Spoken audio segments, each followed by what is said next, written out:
Hello, I am Deepika Singh, assistant professor of zoology.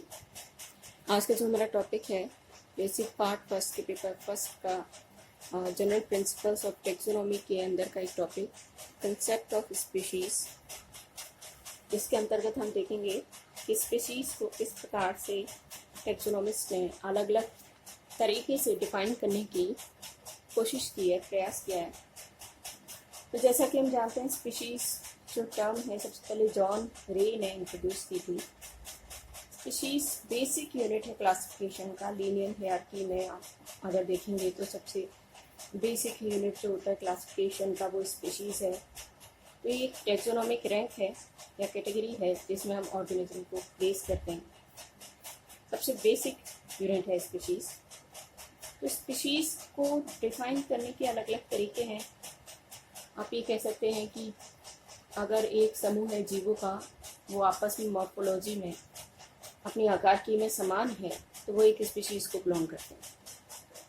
इसके अलावा आप उनके बिहेवियर के बेसिस पर, इकोलॉजिकल निक जो वो ऑक्यूपाई कर रहे हैं उसके बेसिस पर, उनकी इवोल्यूशनरी हिस्ट्री अगर समान है तो उस आधार पर, उनके डीएनए सीक्वेंसेस अगर वो आपस में सिमिलर हैं, कैरोटाइप सिमिलर है, उसके आधार पर, यानी कई सारे आधार हैं जिन पर आप एक स्पीशीज़ को डिफाइन कर सकते हैं।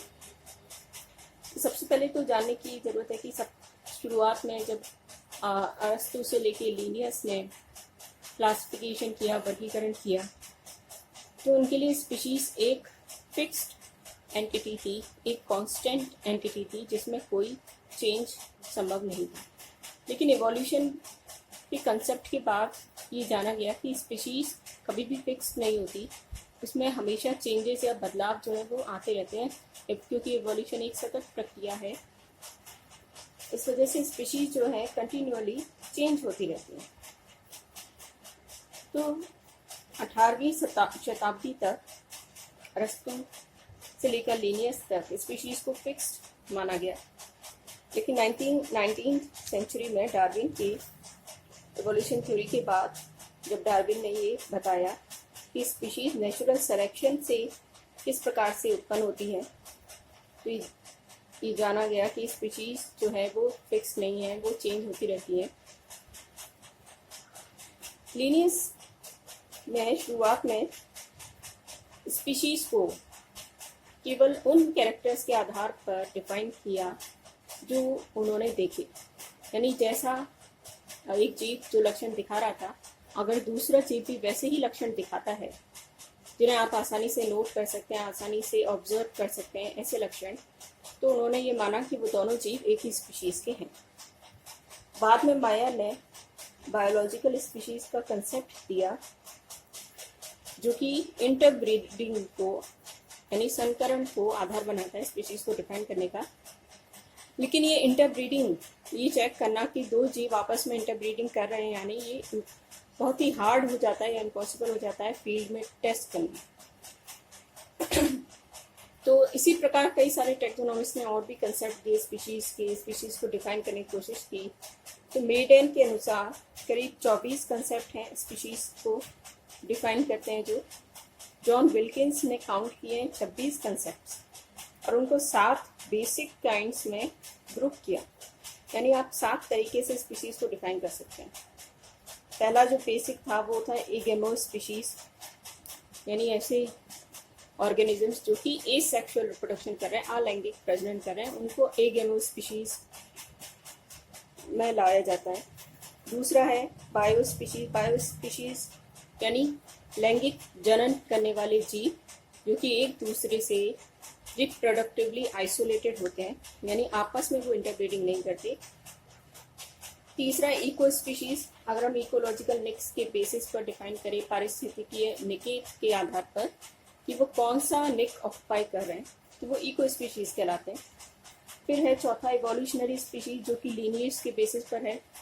अगर एक एंसेस्टर है तो उसके जितने भी डेसेंडेंट्स हैं वो जो है एक इवोल्यूशनरी लीनियर्स बनाते हैं, उसी को यहाँ पर इवोल्यूशनरी स्पीशीज़ नाम दिया गया है।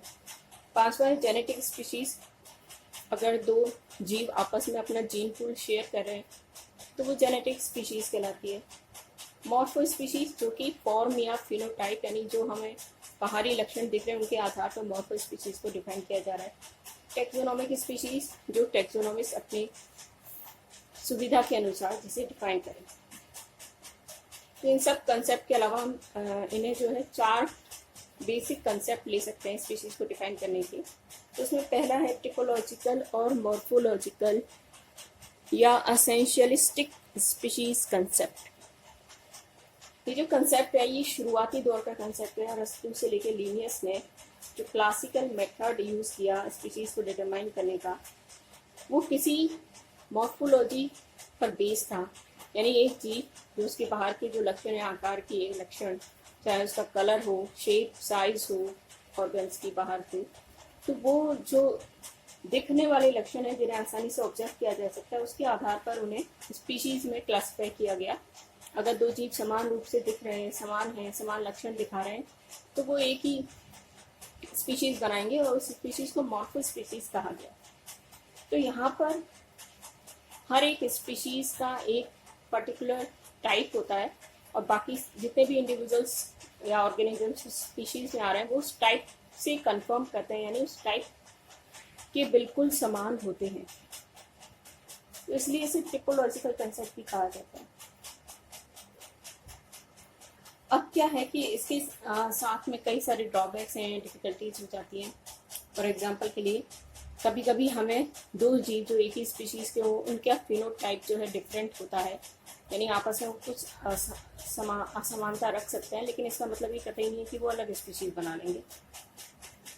तो इसे एसेंशियलिस्ट स्पीशीज कंसेप्ट भी कहा जाता है, क्योंकि इसमें कुछ ऐसे लक्षण होते हैं जिन्हें एसेंशियल कैरेक्टर्स कहते हैं, और अगर वो एसेंशियल कैरेक्टर्स एक जीव में है तभी वो उस स्पीशीज का मेंबर है।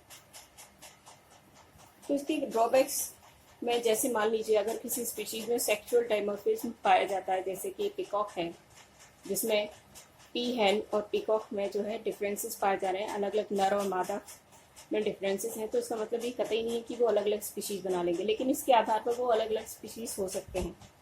पॉलीमॉर्फिज्म यानी एक ही स्पीशीज में एक से अधिक फॉर्म्स का पाया जाना, जैसे हनी बी, तो उस केस में भी यहाँ इस कंसेप्ट के हिसाब से वो अलग अलग स्पीशीज हैं, जबकि ऐसा नहीं है। डिफरेंट लाइफ स्टेजेस का पाया जाना, जैसे आप देखेंगे बटरफ्लाई या कैटरपिलर, तो बाहर से बाहरी लक्षणों के आधार पर वो दोनों अलग अलग स्पीशीज हो जाएंगे। इसी तरह कई जीव जो एक ही स्पीशीज के होते हैं उनमें काफ़ी स्ट्राइकिंगली जो है मॉर्फोलॉजिकल डिफरेंसेस हो सकते हैं, पर इसका मतलब ये कतई नहीं कि वो अलग स्पीशीज हैं।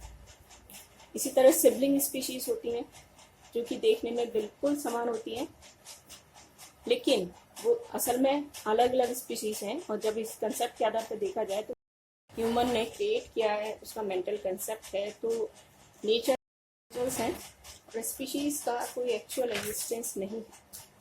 लेकिन इस आइडिया के साथ कोई भी बायोलॉजिस्ट अब एग्री नहीं करता, क्योंकि सभी को ये एक एस्टेब्लिश्ड फैक्ट है कि स्पीशीज जो है इवोल्यूशन का प्रोडक्ट होती है, यानी जो इवोल्यूशन हो रहा है उसका प्रोडक्ट ही स्पीशीज है। तो आप डिनाई नहीं कर सकते कि स्पीशीज का एग्जिस्टेंस या स्पीशीज जो है वो एग्जिस्ट ही नहीं करती, आप ये डिनाई नहीं कर सकते। तीसरा है बायोलॉजिकल स्पीशीज कंसेप्ट, जो कि अब वाइडली एक्सेप्टेड है, यानी सभी तरह से इसे माना जाता है। सबसे पहले के जॉर्डन ने इसकी डेफिनेशन दी, लेकिन मायर ने इसे प्रपोज किया है 1940, 1942, 1949 में।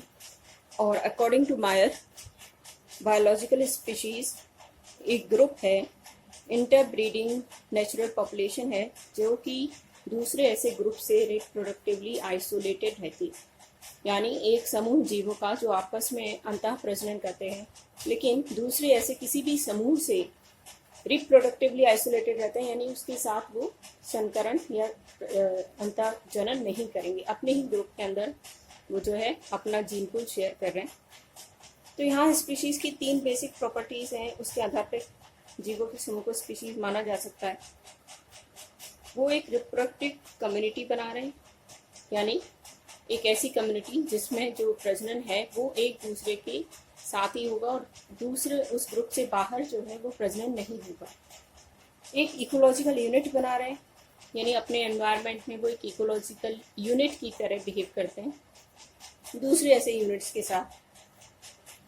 इसके अलावा वो एक जेनेटिक यूनिट फॉर्म करते हैं, यानी जो एक स्पीशीज में आने वाले जितने भी जीव हैं उनका जीन पूल जो है वो आपस में वो शेयर कर रहे हैं। यानी हर स्पीशीज का अपना एक जीन पूल है जिसमें से कुछ जीन्स जो हैं हर जीव में पाए जा रहे हैं, तो वो आपस में एक जीन पूल को शेयर करते हैं। तो ये 3 बेसिक कैरेक्टरिस्टिक्स हैं किसी भी स्पीशीज को डिफाइन करने के लिए। डॉब्स-हैस्की ने एक और इससे रिलेटेड डेफिनेशन दी है स्पीशीज की।